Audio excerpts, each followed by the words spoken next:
Self-Reliance by Ralph Waldo Emerson, 1841. Man is his own star, and the soul that can render an honest and a perfect man commands all light, all influence, all fate. Nothing to him falls early or too late. Our acts, our angles are or good or ill, are fatal shadows that walk by us still. Epilogue to Beaumont and Fletcher's Honest Man's Fortune. Cast the bantling on the rocks, suckle him with the she-wolf's teat, wintered with the hawk and fox, power and speed be hands and feet. I read the other day some verses written by an eminent painter, which were original and not conventional. The soul always hears an admonition in such lines. Let the subject be what it may, the sentiment they instill is of more value than any thought they may contain. To believe your own thought, to believe that what is true for you in your private heart is true for all men, that is genius. Speak for your latent conviction, and it shall be the universal sense. For the inmost in due time becomes the outmost, and our first thought is rendered back to us by the trumpets of the last judgment. Familiar as the voice of the mind is to each, the highest merit we ascribe to Moses, Plato, and Milton is that they set at naught books and traditions, and spoke not what men, but what they thought. A man should learn to detect and watch that gleam of light which flashes across his mind from within, more than the luster of the firmament of bards and sages. Yet he dismisses without notice his thought, because it is his. In every work of genius we recognize our own rejected thoughts. They come back to us with a certain alienated majesty. Great works of art have no more affecting lesson for us than this. They teach us to abide by our spontaneous impression with the good-humored inflexibility than most when the whole cry of voices is on the other side. Else, tomorrow, a stranger will say with masterly good sense precisely what we have thought and felt all the time, and we shall be forced to take with shame our own opinion from another. There is a time in every man's education when he arrives at the conviction that envy is ignorance, that imitation is suicide, that he must take himself for better, for worse, as his portion, that though the wide universe is full of good, no kernel of nourishing corn can come to him but through his toil bestowed on that plot of ground which is given to him to till.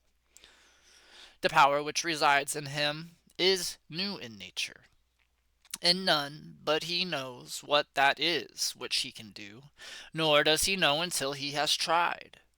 Not for nothing one face, one character, one fact, makes much impression on him, and another none.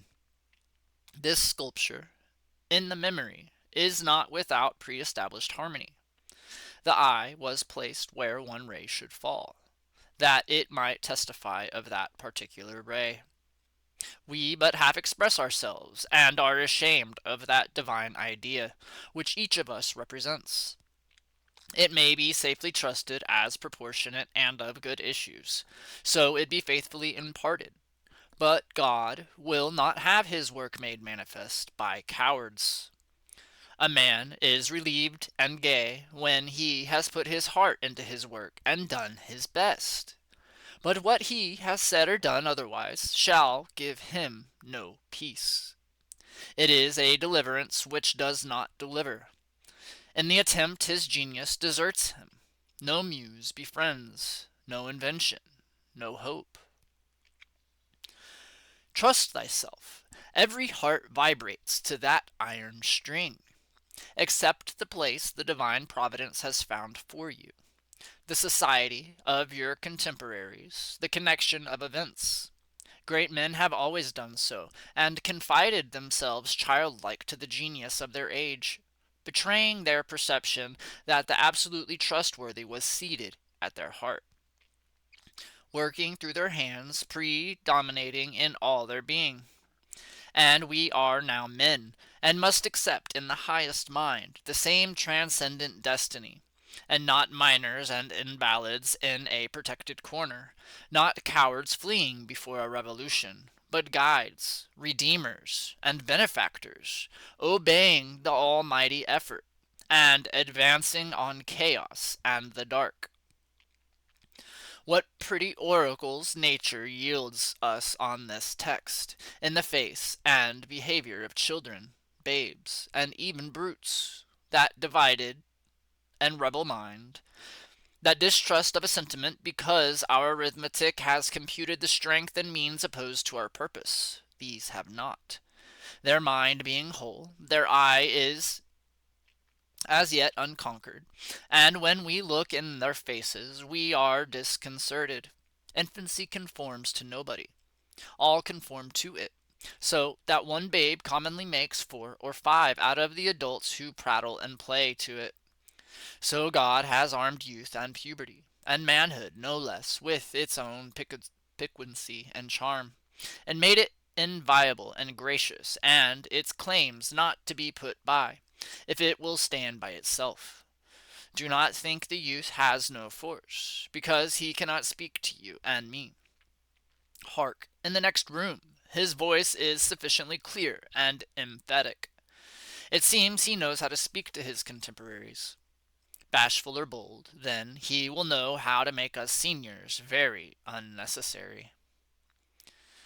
The nonchalance of boys who are sure of a dinner, and would disdain as much as a lord to do or say ought to conciliate one, is the healthy attitude of human nature.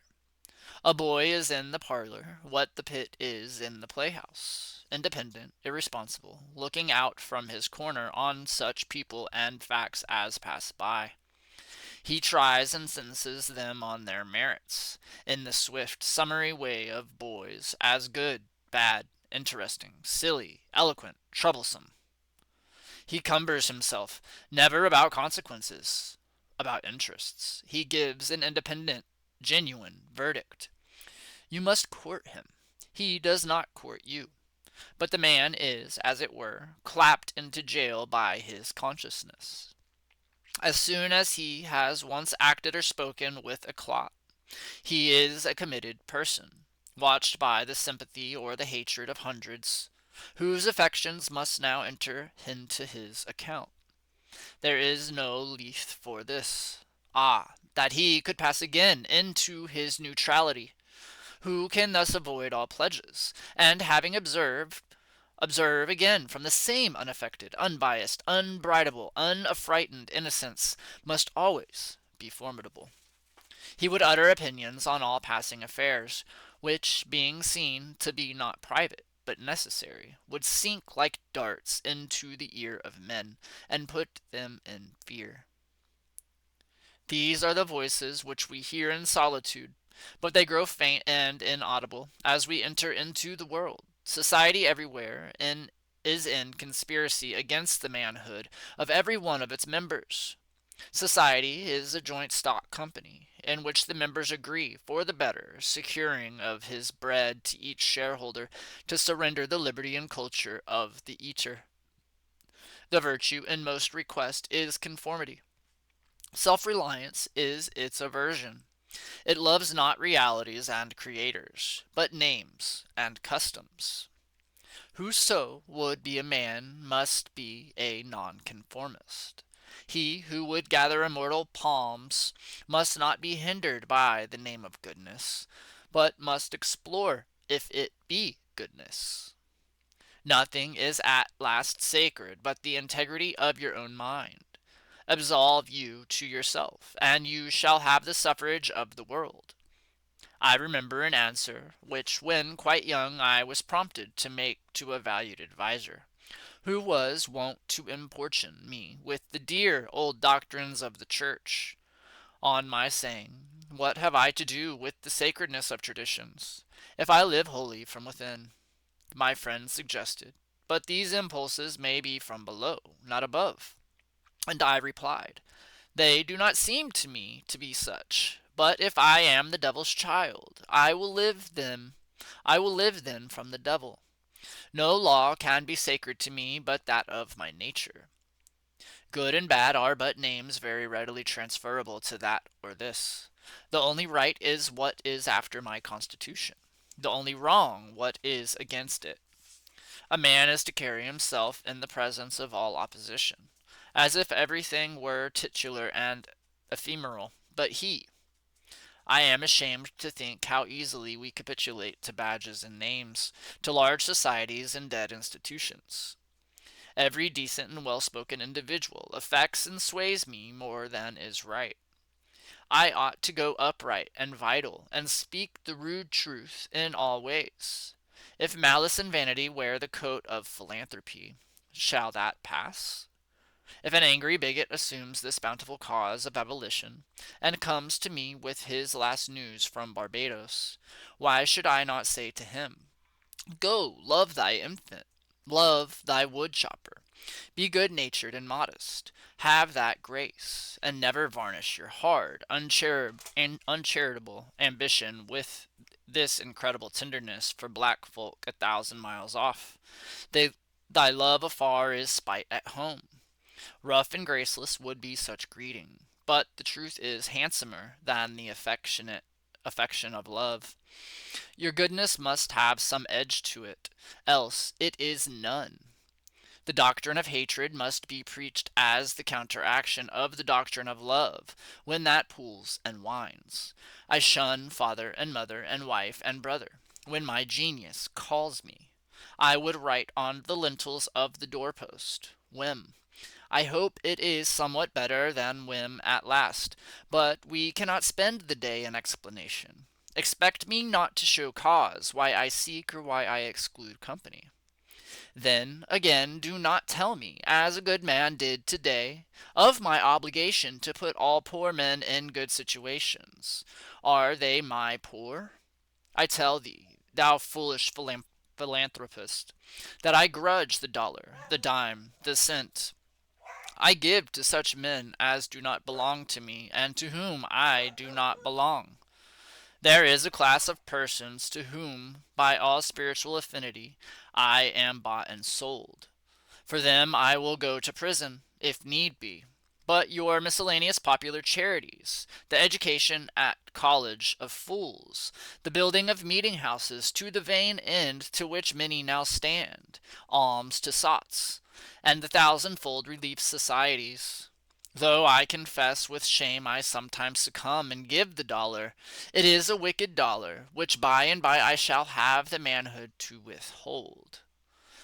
Virtues are, in the popular estimate, rather the exception than the rule. There is the man and his virtues. Men do what is called a good action, as some piece of courage or charity, but as they would pay a fine in expiation of daily non-appearance on parade. Their works are done as an apology or extenuation of their living in the world, as invalids and the insane pay a high board. Their virtues are penances. I do not wish to expiate, but to live. My life is for itself and not for a spectacle. I much prefer that it should be of a lower strain, so it be genuine and equal, than that it should be glittering and unsteady. I wish it to be sound and sweet, and not to need diet and bleeding. I ask primary evidence that you are a man, and refuse this appeal from the man to his actions. I know that for myself it makes no difference whether I do or forbear those actions which are reckoned excellent. I cannot consent to pay for a privilege where I have intrinsic right. Few and mean as my gifts may be, I actually am, and do not need for my own assurance or the assurance of my fellows any secondary testimony. What I must do is all that concerns me, not what the people think.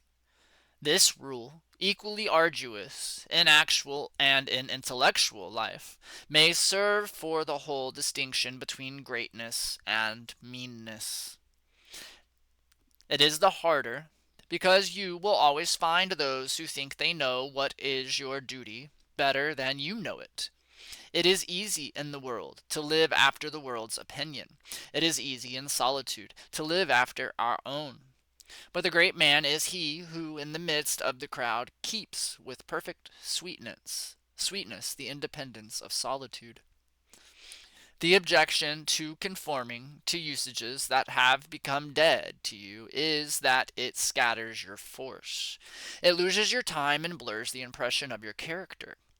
If you maintain a dead church, contribute to a dead Bible society, vote with a great party, either for the government or against it, spread your table like base housekeepers. Under all these screens, I have difficulty to detect the precise man you are. And, of course, so much force is withdrawn from your proper life. But do your work, and I shall know you. Do your work, and you shall reinforce yourself. A man must consider what a blind man's bluff is this game of conformity. Blind man's buff is this game of conformity. If I know your sect, I anticipate your argument. I hear a preacher announce for his text and topic the expediency of one of the institutions of his church. Do I not know beforehand that not possibly can he say a new and spontaneous word? Do I not know that with all this ostentation of examining the grounds of the institution, he will do no such thing?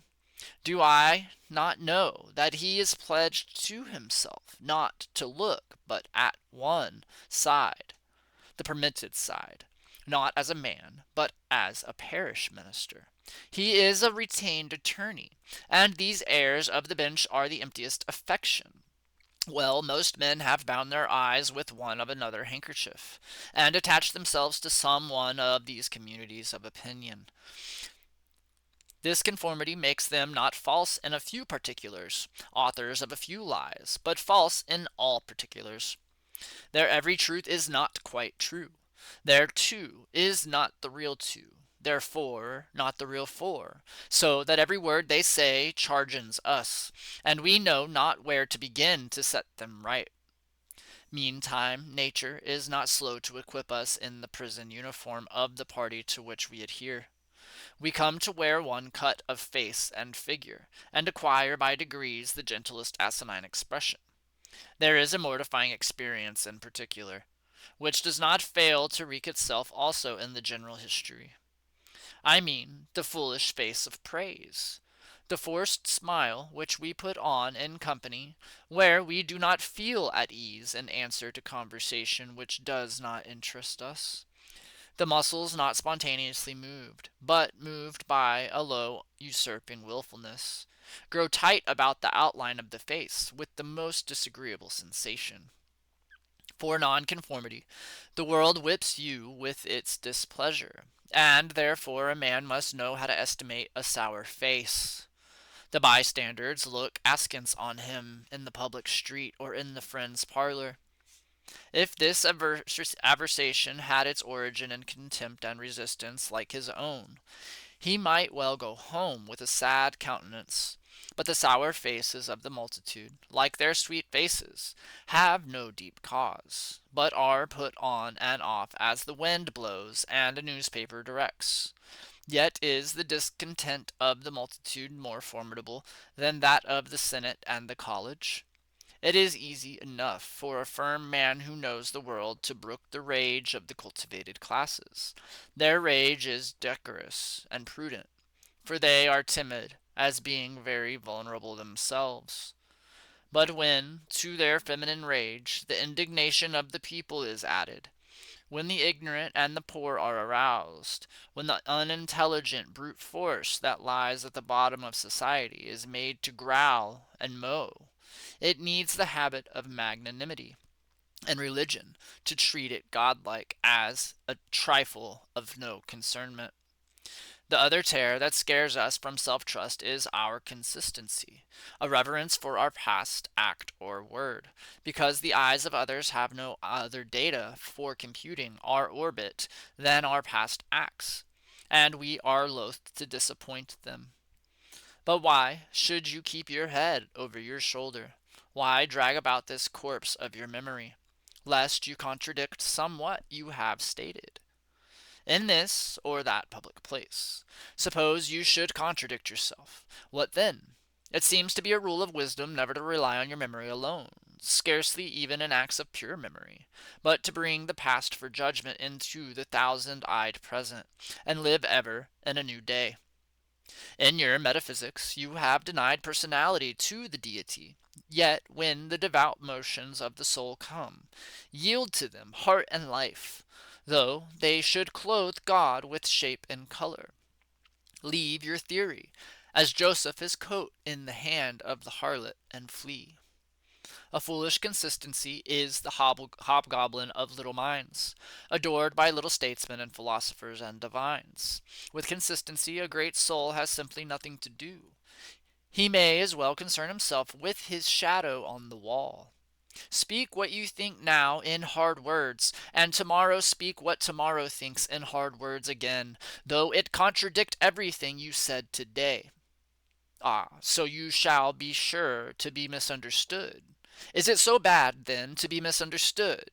Pythagoras was misunderstood, and Socrates, and Jesus, and Luther, and Copernicus, and Galileo, and Newton, and every pure and wise spirit that ever took flesh. To be great is to be misunderstood. I suppose no man can violate his nature. All the sallies of his will are rounded in by the law of his being, as the inequalities of Andes and Himalaya are significant in the curve of the sphere. Nor does it matter how you gauge and try him. A character is like an acrostic or Alexandrian stanza. Read it forward, backward, or across. It still spells the same thing. In this pleasing, contrite wood life which God allows me, let me record day by day my honest thought without prospect or retrospect, and I cannot doubt it will be found symmetrical, though I mean it not and see it not. My book should smell of pines and resound with the hum of insects. The swallow over my window should interweave that thread or straw he carries in his bill into my web also. We pass for what we are. Character teaches above our wills. Men imagine that they communicate their virtue or vice only by overt actions, and do not see that virtue or vice emit a breath every moment. There will be an agreement in whatever variety of actions, so they be each honest and natural in their hour. For our one will, the actions will be harmonious, however unlike any they seem. These varieties are lost sight of at a little distance, at a little height of thought. One tendency unites them all. The voyage of the best ship is a zigzag line of 100 tacks. See the line from a sufficient distance, and it straightens itself to the average tendency. Your genuine action will explain itself, and will explain your other genuine actions. Your conformity explains nothing. Act singly, and what you have already done singly will justify you now. Greatness appeals to the future. If I can be firm enough today to do right and scorn eyes, I must have done so much right before as to defend me now. Be it how it will, do right now. Always scorn appearances, and you always may. The force of character is cumulative. All the foregone days of virtue work to their health in this. What makes the majesty of the heroes of the Senate and the field, which so fills the imagination? The consciousness of a train of great days and victories behind. They shed an united light on the advancing actor. He is attended by a visible escort of angels. That is it which throws thunder into Chatham's and Chatham's voice, and dignity into Washington's port, and America into Adam's eye.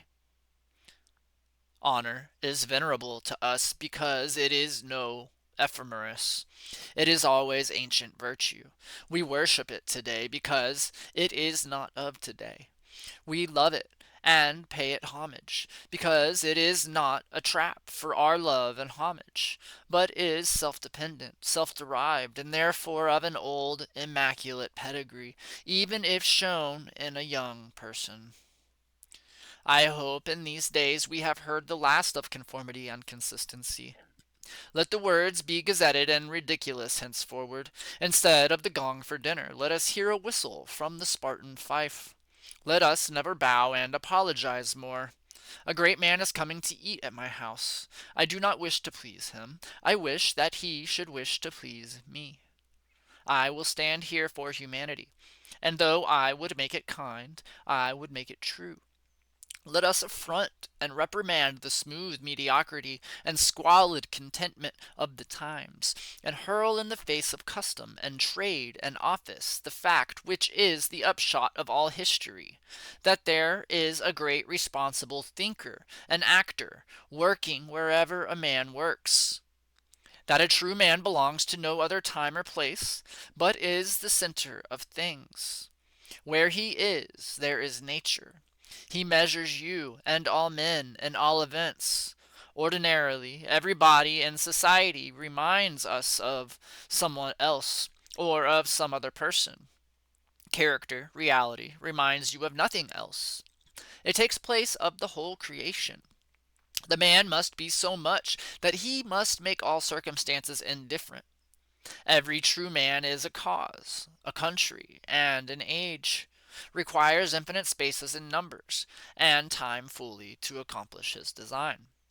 And posterity seem to follow his steps as a train of clients. A man, Caesar, is born, and for ages we have a Roman Empire. Christ is born, and millions of minds so grow and cleave to his genius, that he is confounded with virtue and the possible of man.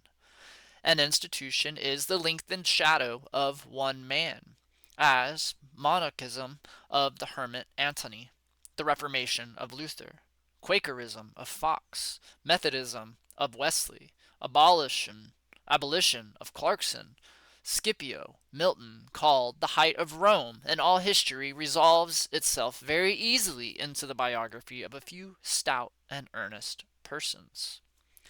Let a man then know his worth, and keep things under his feet.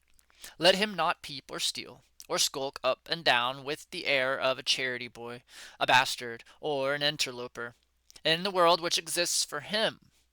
But the man in the street, finding no worth in himself which corresponds to the force which built a tower or sculpted a marble god, feels poor when he looks on these. To him a palace, a statue, or a costly book have an alien and forbidding air, much like a gay equipage, and seem to say like that, "Who are you, sir?" Yet they all are his, suitors for his notice, petitioners to his faculties, that they will come out and take possession. The picture waits for my verdict. It is not to command me, but I am to settle its claims to praise.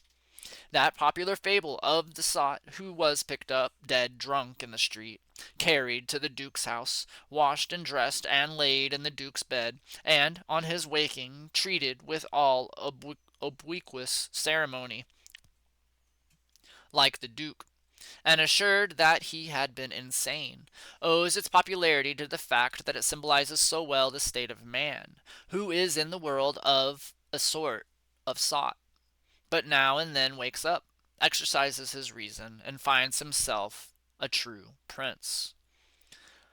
Our reading is mendicant and sycophantic. In history, our imagination plays us false.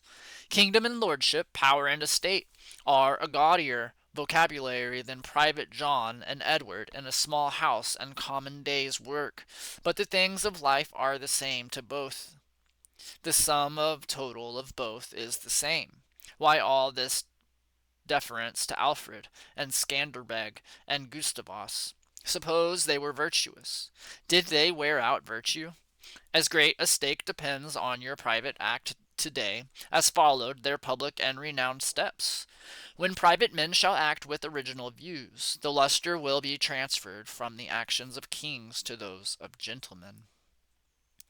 The world has been instructed by its kings, who have so magnetized the eyes of nations.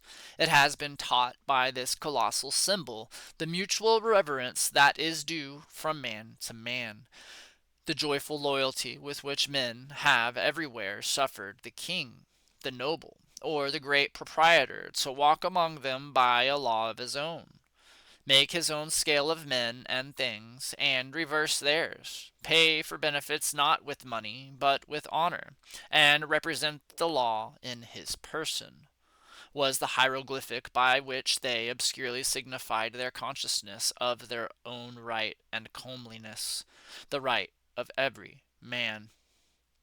The magnetism which all original action exerts is explained when we inquire the reason of self-trust. Who is the trustee? What is the aboriginal self, on which a universal reliance may be grounded? What is the nature and power of that science-baffling star, without parallax, without calculable elements, which shoots a ray of beauty even into trivial and impure actions, if the least mark of independence appear? The inquiry leads us to that source, at once the essence of genius, of virtue, and of life, which we call spontaneity or instinct. We denote this primary wisdom as intuition, whilst all later teachings are tuitions. In that deep force, the last fact behind which analysis cannot go, all things find their common origin. For the sense of being which in calm hours rises, we know not how in the soul, is not diverse from things, from space, from light, from time, from man, but one with them, and proceeds obviously from the same source, whence their life and being also proceed. We first share the life by which things exist, and afterwards see them as appearances in nature, and forget that we have shared their cause. Here is the fountain of action and of thought. Here are the lungs of that inspiration which giveth man wisdom, and which cannot be denied without impiety and atheism. We lie in the lap of immense intelligence, which makes us receivers of its truth and organs of its activity when we discern justice. When we discern truth, we do nothing of ourselves, but allow a passage to its beams. If we ask whence this comes, if we seek to pry into the soul that causes, all philosophy is at fault. Its presence or its absence is all we can affirm. Every man discriminates between the voluntary acts of his mind and his involuntary perceptions, and knows that to his involuntary perceptions a perfect faith is due. He may err in the expression of them, but he knows that these things are so, like day and night, not to be disputed. My wilful actions and acquisitions are but roving, the idlest reverie, the faintest native emotion, command my curiosity and respect. Doubtless people contradict as readily the statement of perceptions as of opinions, or rather much more readily. For they do not distinguish between perception and notion. They fancy that I choose to see this or that thing, but perception is not whimsical, but fatal. If I see a trait, my children will see it after me, and in course of time all mankind, although it may chance that no one has seen it before me, for my perception of it is as much a fact as the sun. The relations of the soul to the divine spirit are so pure that it is profane to seek to interpose helps. It must be that when God speaketh, he should communicate not one thing, but all things, should fill the world with his voice, should scatter forth light, nature, time, souls from the center of the present thought, and new date and new create the whole. Whenever a mind is simple and receives a divine wisdom, old things pass away. Means, teachers, texts, temples fall. It lives now and absorbs past and future into the present hour. All things are made sacred by relation to it, one as much as another. All things are dissolved to their center by their cause, and in the universal miracle, petty and particular miracles disappear. If, therefore, a man claims to know and speak of God, and carries you backward to the phraseology of some old mouldered nation in another country, in another world, believe him not. Is the acorn better than the oak, which it is its fullness and completion? Is the parent better than the child into whom he cast his ripened being? Whence, then, this worship of the past? The centuries are conspirators against the sanity and authority of the soul. Time and space are but psychological colors, which the eye makes. But the soul is light. Where it is day. Where it was, is night. And history is an impertinence and an injury, if it be anything more than a cheerful apologue or parable of my being and becoming. Man is timid and apologetic. He is no longer upright. He dares not say, I think, I am, but quotes some saint or sage. He is ashamed before the blade of grass or the blowing rose. These roses under my window make no reference to former roses or to better ones. They are for what they are. They exist with God today. There is no time to them. There is simply the rose. It is perfect in every moment of its existence. Before a leaf bud has burst, its whole life acts. In the full-blown flower there is no more. In the leafless root there is no less. Its nature is satisfied, and it satisfies nature, in all its moments alike. But man postpones or remembers. He does not live in the present, but with reverted eye laments to the past, or, heedless of the riches that surround him, stands on tiptoe to foresee the future. He cannot be happy and strong until he too lives with nature in the present, above time. This should be plain enough. Yet see what strong intellects dare not yet hear God himself, unless he speak the phraseology of I know not what David or Jeremiah or Paul. We shall not always set so great a price on a few texts, on a few lives. We are like children who repeat by rote the sentences of grandmames and tutors, and as they grow older, of the men of talents and character, they chance to see, painfully recollecting the exact words they spoke afterwards, when they come into the point of view which those had who uttered these sayings. They understand them, and are willing to let the words go. For at any time they can use words as good when occasion comes. If we live truly, we shall see truly. It is as easy for the strong man to be strong as it is for the weak to be weak.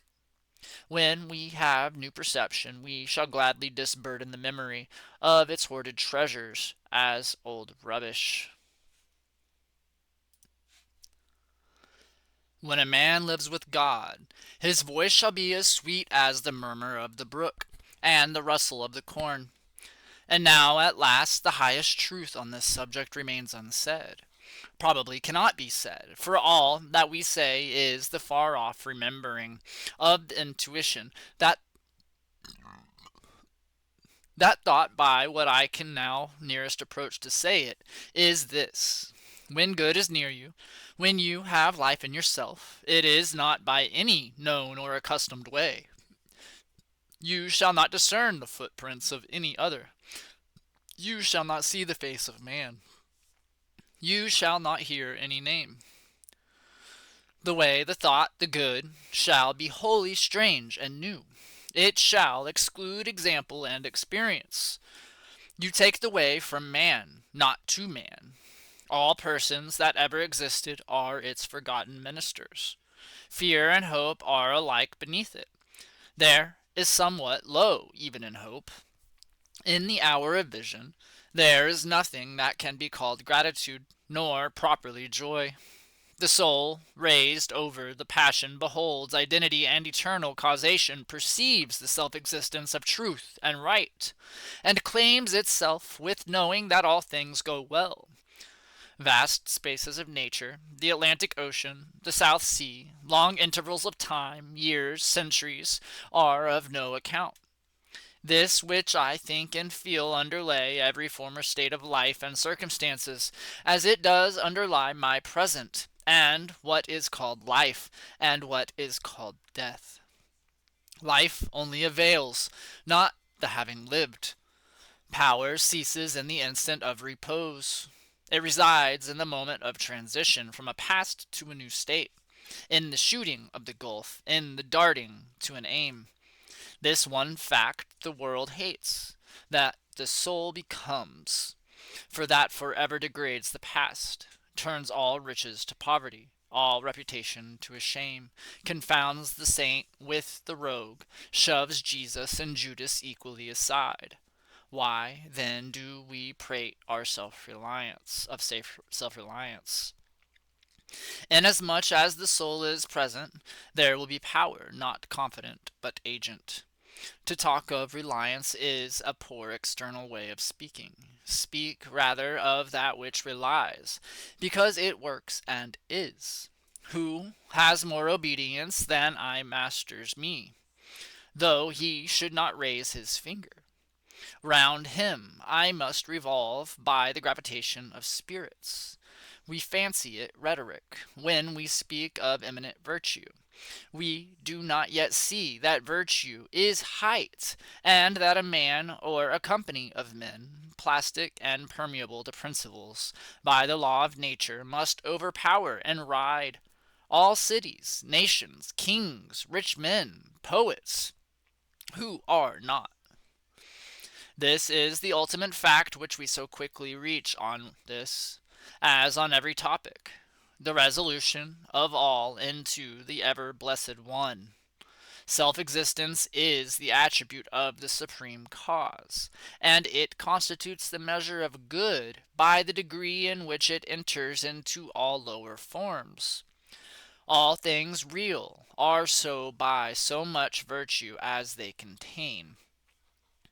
Commerce, husbandry, hunting, whaling, war, eloquence, personal weight, are somewhat, and engage my respect as examples of its presence and impure action.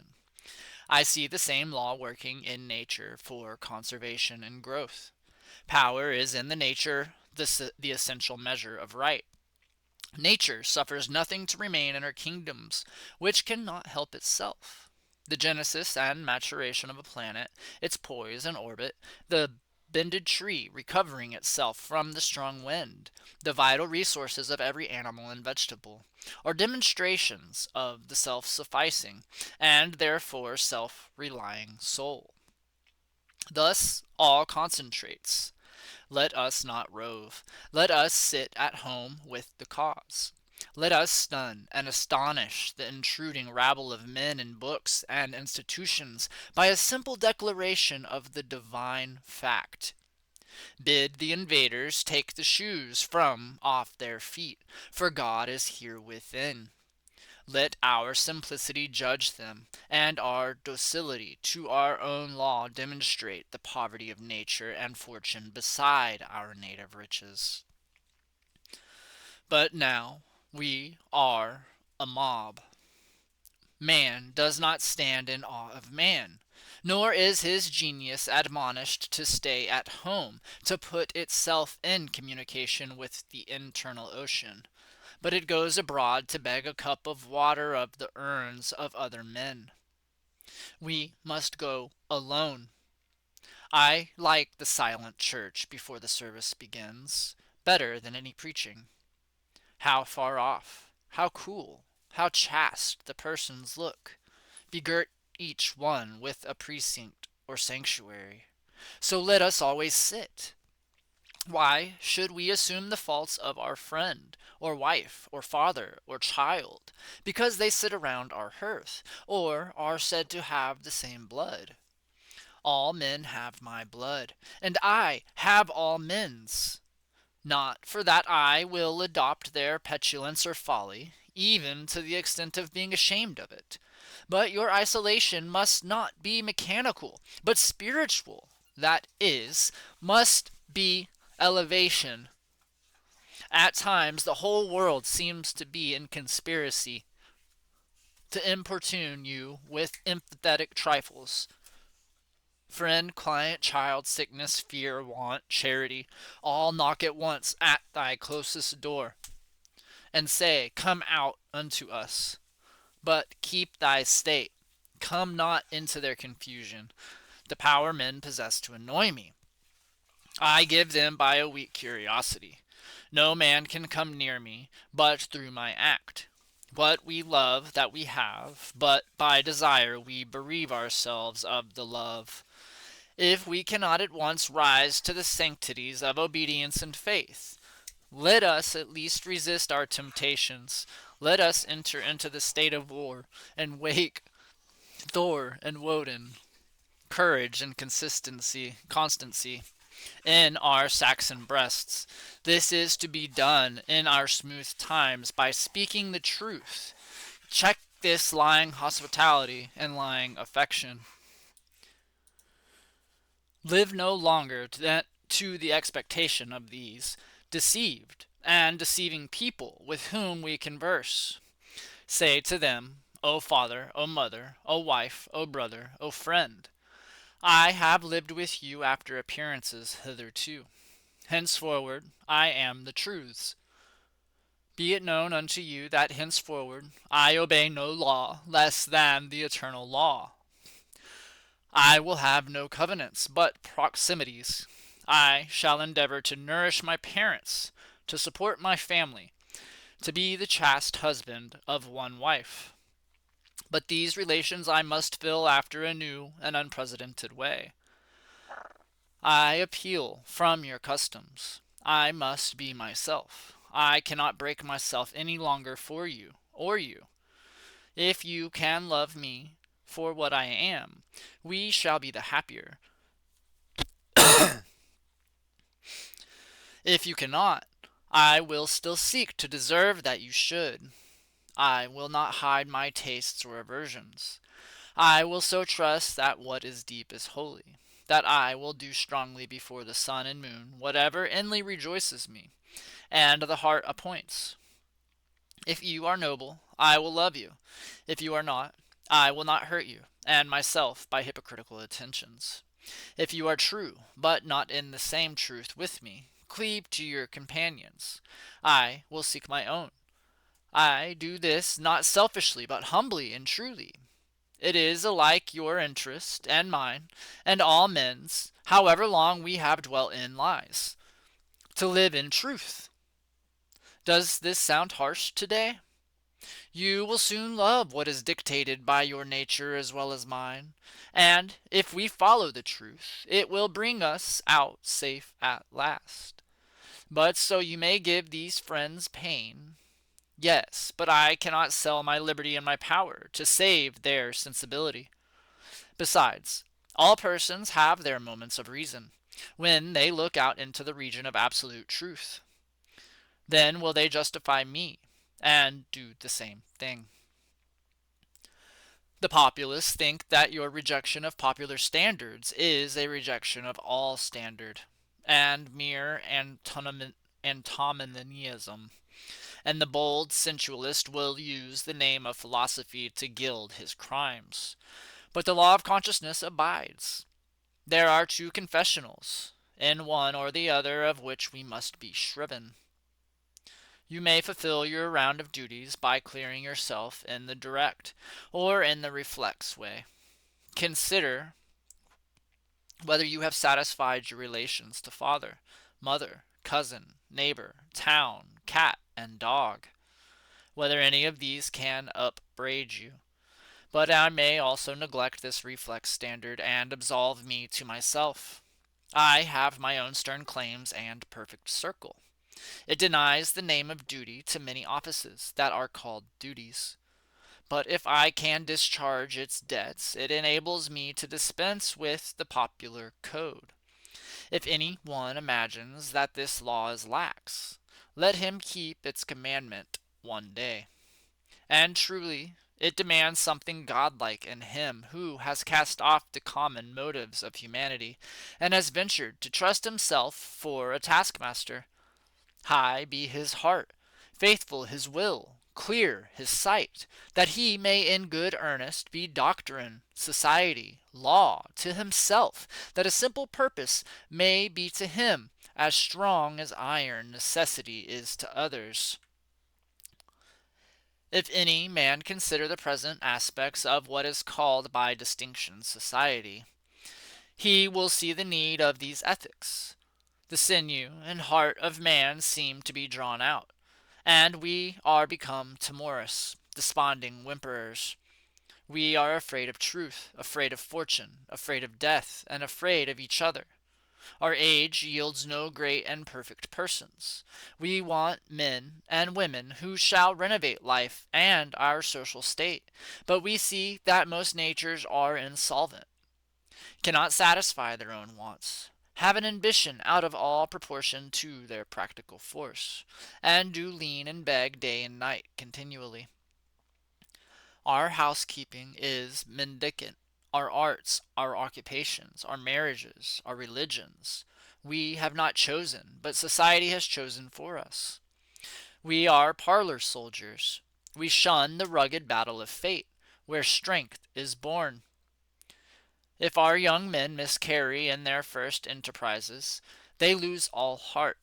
If the young merchant fails, men say he is ruined. If the finest genius studies at one of our colleges, and is not installed in an office within 1 year afterwards in the cities or suburbs of Boston or New York, it seems to his friends and to himself that he is right in being disheartened, and in complaining the rest of his life.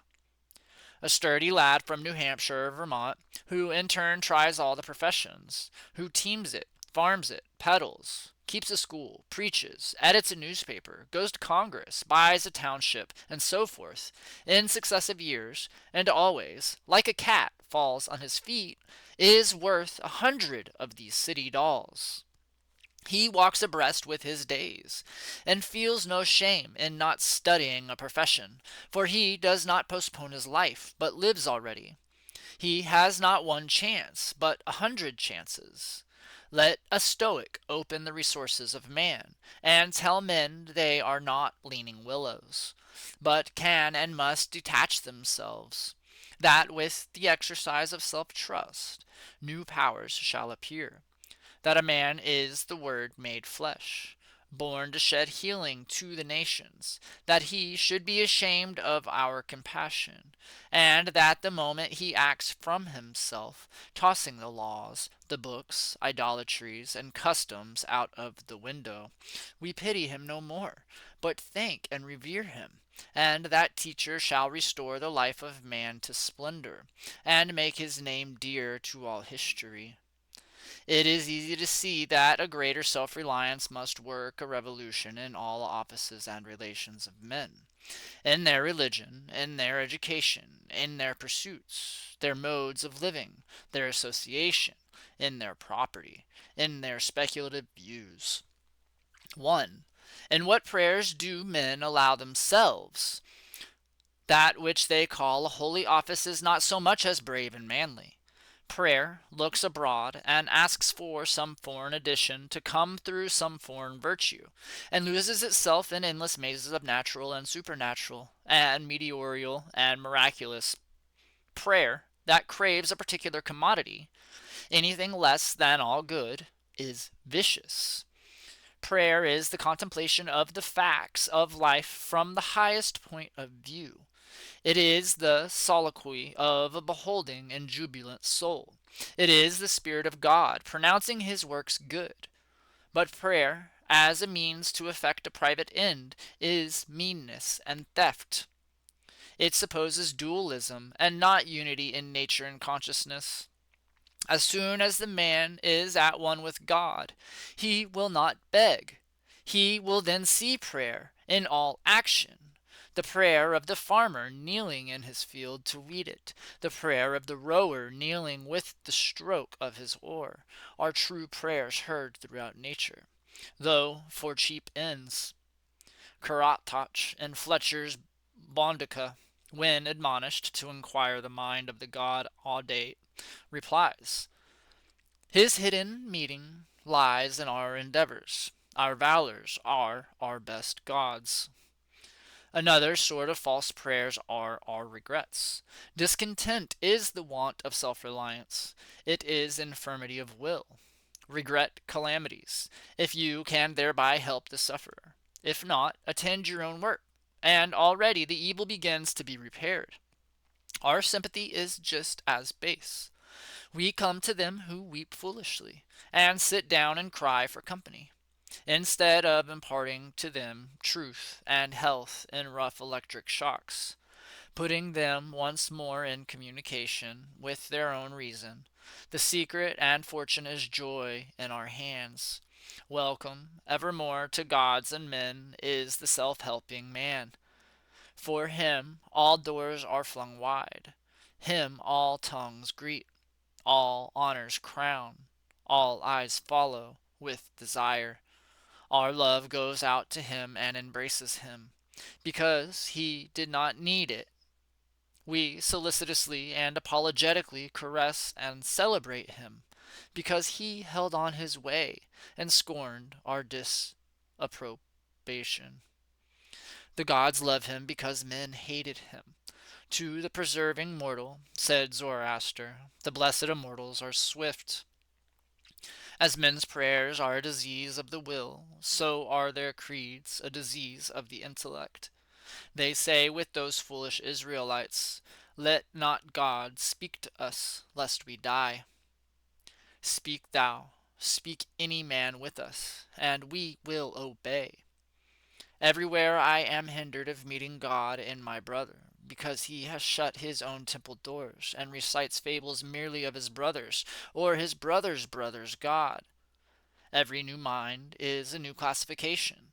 If it prove a mind of uncommon activity and power, a Locke, a Lavasseur, a Hutton, a Bentham, a Fourier, it imposes this classification on other men, and lo, a new system.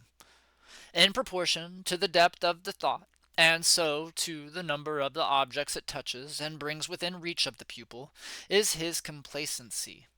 But chiefly is this apparent in creeds and churches, which are also classifications of some powerful mind acting on the elemental thought of duty, and man's relation to the highest.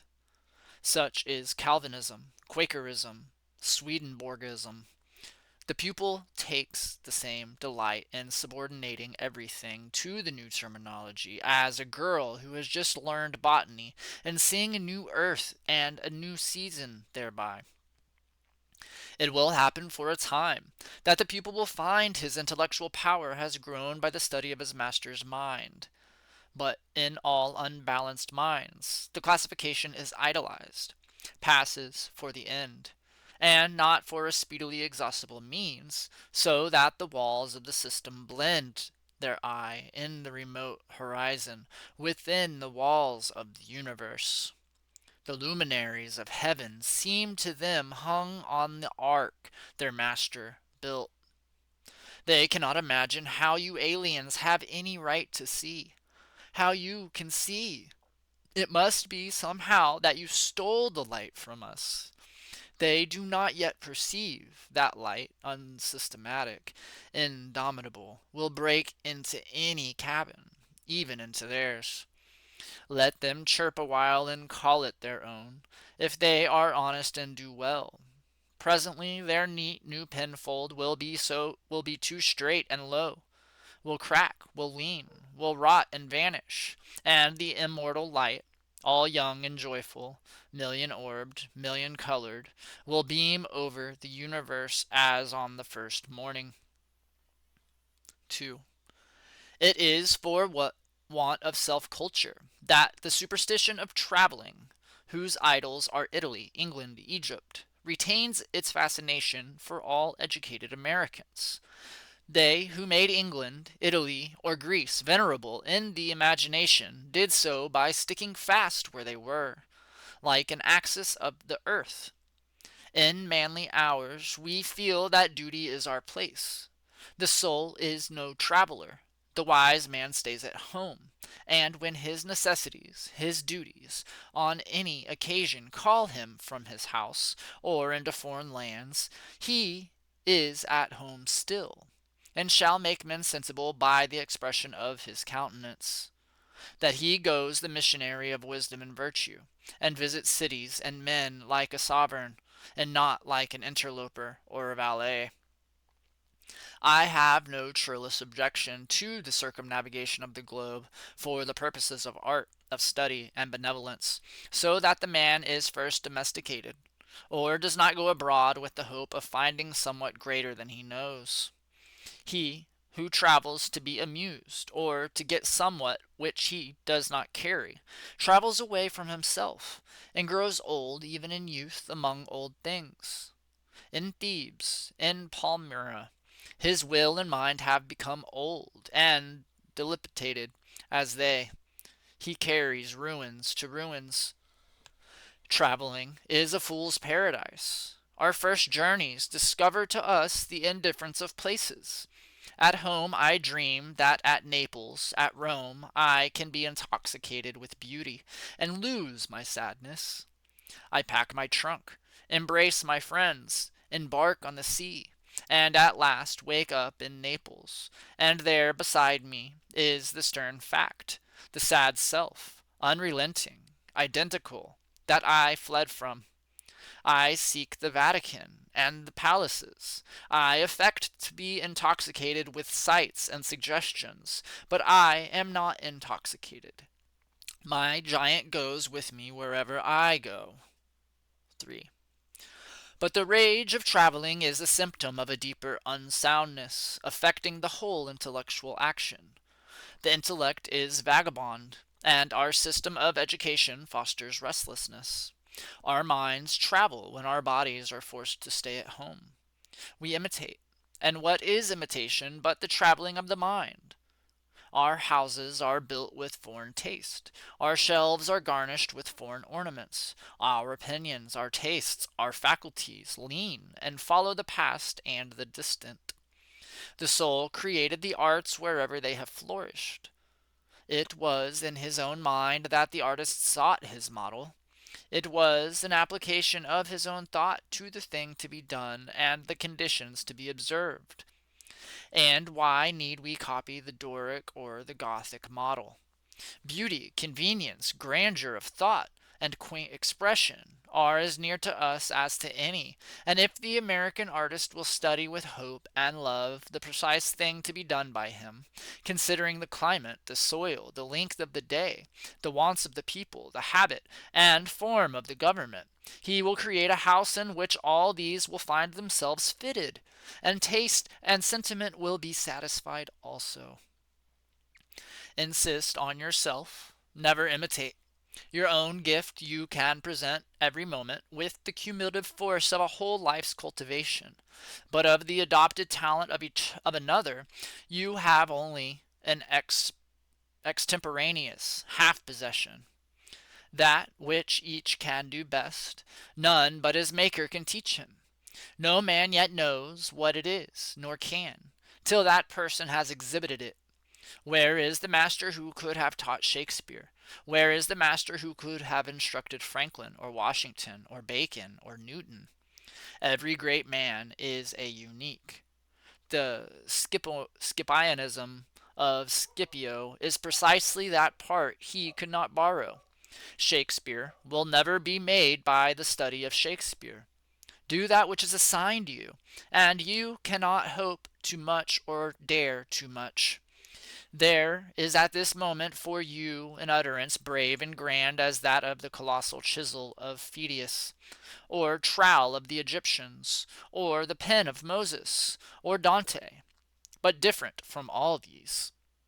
Not possibly will the soul, all rich, all eloquent, with thousand cloven tongue, deign to repeat itself. But if you can hear what these patriarchs say, surely you can reply to them in the same pitch of voice. For the ear and the tongue are two organs of one nature. Abide in the simple and noble regions of thy life. Obey thy heart, and thou shalt reproduce the foreworld again. 4. As our religion, our education, our art look abroad, so does our spirit of society. All men plume themselves on the improvement of society, and no man improves. Society never advances. It recedes as fast on one side as it gains on the other. It undergoes continual changes. It is barbarous. It is civilized. It is Christianized. It is rich. It is scientific. But this change is not amelioration. For everything that is given, something is taken. Society acquires new arts and loses old instincts.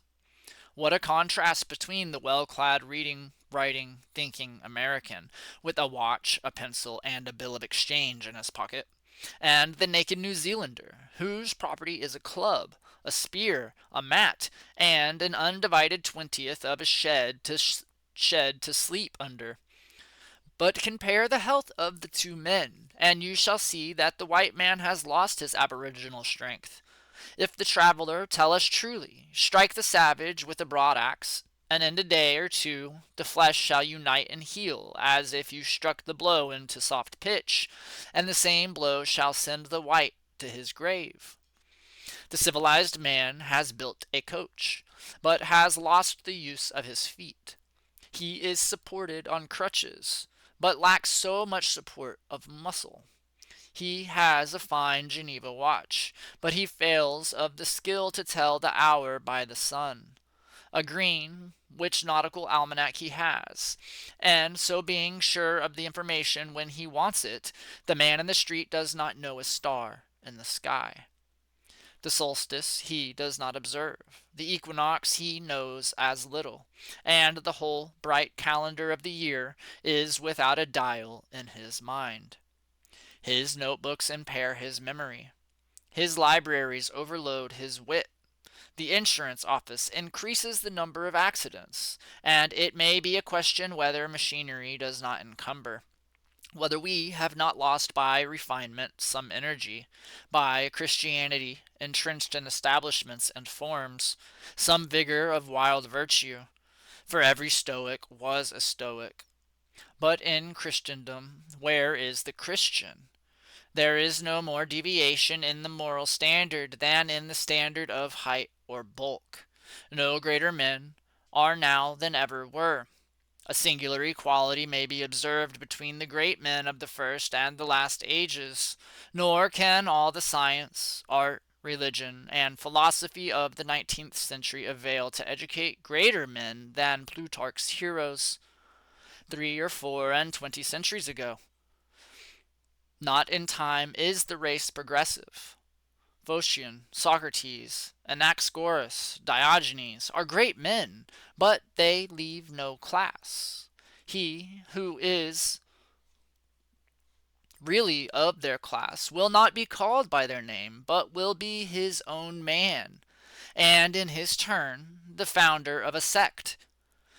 The arts and inventions of each period are only its costume, and do not invigorate men.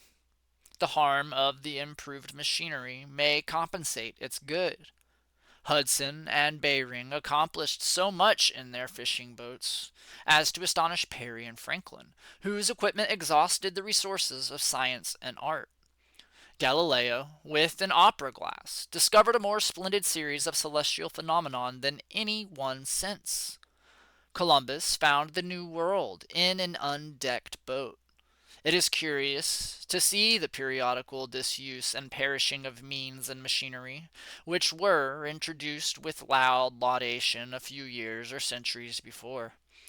The great genius returns to essential man. We reckoned the improvements of the art of war among the triumphs of science, and yet Napoleon conquered Europe by the bivouac, which consisted of falling back on naked valor, and disencumbering it of all aids. The emperor held it impossible to make a perfect army, says Las Casas, without abolishing our arms, magazines, commissaries, and carriages, until, in imitation of the Roman custom, the soldier should receive his supply of corn, grind it in his hand mill, and bake his bread himself. Society is a wave. The wave moves onward, but the water of which it is composed does not. The same particle does not rise from the valley to the ridge. Its unity is only phenomenal. The persons who make up a nation today, next year die, and their experience with them. And so the reliance on property, including the reliance on governments which protect it, is the want of self-reliance. Men have looked away from themselves and at things so long that they have come to esteem the religious, learned, and civil institutions as guards of property, and they depreciate assaults on these because they feel them to be assaults on property. They measure their esteem of each other by what each has, and not by what each is. But a cultivated man becomes ashamed of his property, out of new respect for his nature. Especially he hates what he has, if he see that it is accidental, came to him by inheritance or gift or crime, then he feels that it is not having. It does not belong to him, has no root in him, and merely lies there, because no revolution or no robber takes it away. But that which a man is, does always by necessity acquire, and what the man acquires is living property, which does not wait the beck of rulers, or mobs, or revolutions, or fire, or storm, or bankruptcies, but perpetually renews itself wherever the man breathes. Thy lot or portion of life, said the Caliphali, is seeking after thee, therefore be at rest from seeking after it. Our dependence on these foreign goods leads us to our slavish respect for numbers. The political parties meet in numerous conventions.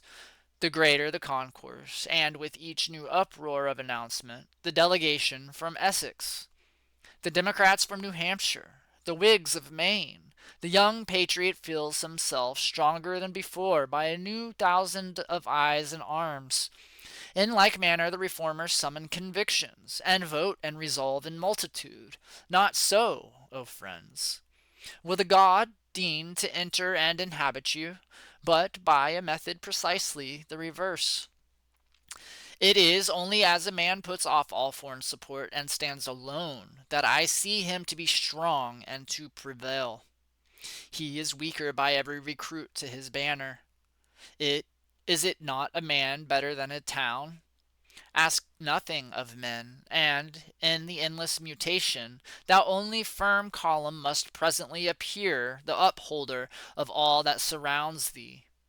He who knows that power is inborn, that he is weak because he has looked for good out of him and elsewhere, and so perceiving throws himself unhesitatingly on his thought, instantly rights himself, stands in the erect position, commands his limbs, works miracles, just as a man who stands on his feet is stronger than a man who stands on his head.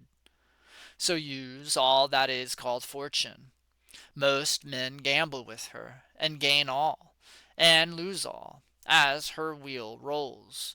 But do thou leave as unlawful these winnings, and deal with cause and effect, the chancellors of God. In the will, work and acquire, and thou hast chained the wheel of chance, and shalt sit hereafter out of fear from her rotations. A political victory, a rise of rents, the recovery of your sick, or the return of your absent friend, or some other favorable event, raises your spirits, and you think good days are preparing for you. Do not believe it. Nothing can bring you peace but yourself. Nothing can bring you peace but the triumph of principles. That is the end of Ralph Waldo Emerson's Self-Reliance essay.